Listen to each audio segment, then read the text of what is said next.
My name is Mike Ginter, and I'm the Senior Vice President of AOPA's Air Safety Institute. Today we're going to examine the events leading to a PC-12 crash in Northeast Wyoming, which claimed the lives of 3 members of the Nealon family, a popular gospel singing group, on Friday, July 26th at about 1 p.m. This accident happened in Northeast Wyoming near Gillette as the aircraft was flying from Nebraska City Municipal Airport to Billings, Montana. All 7 aboard died tragically, and our thoughts are with the families during this difficult time.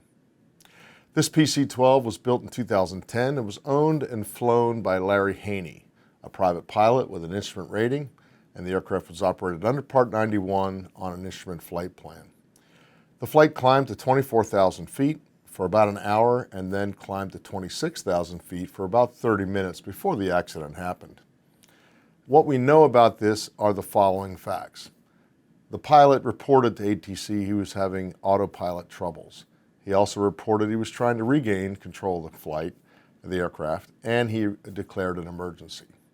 We also know that FlightAware showed the aircraft had started descending erratically.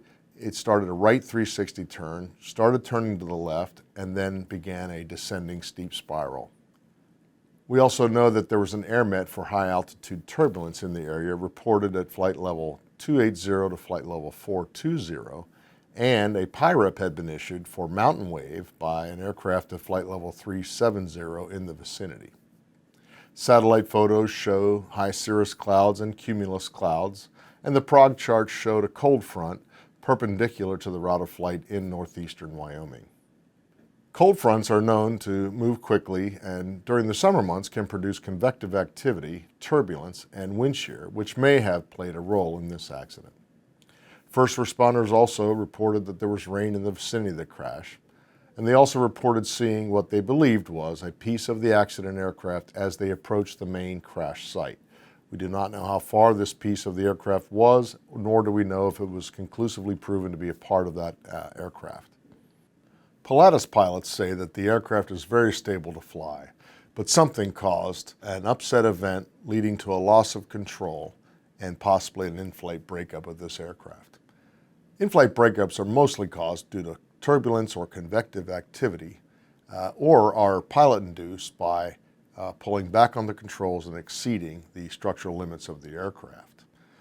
So what can pilots learn from our initial observations of this accident? First is the need for a thorough weather briefing, which cannot be overstated. The lack of weather briefing still plays a significant role in weather-related accidents. Gather as much information as you can to better understand the big picture, including the potential impact of air masses and fronts on aircraft performance, even when the weather appears to be benign. It's important to think about proper procedures as well. Turbulent air penetration procedures, loss of control, or spiral dive recovery are important to remember. For turbulent air penetration procedures, it's generally agreed that you turn the autopilot off, set your airspeed to maneuvering speed, or VA, and then maintain level attitude without trying to maintain altitude or course. Of course, consult your pilot operating handbook for the procedures specific to your aircraft. Spiral dive recovery, the FAA recommends recovering from a spiral dive to reduce the power, then push forward on the stick to unload the G-forces, then roll wings level, then begin the recovery by easing back on the stick, not to exceed the structural limits of the aircraft.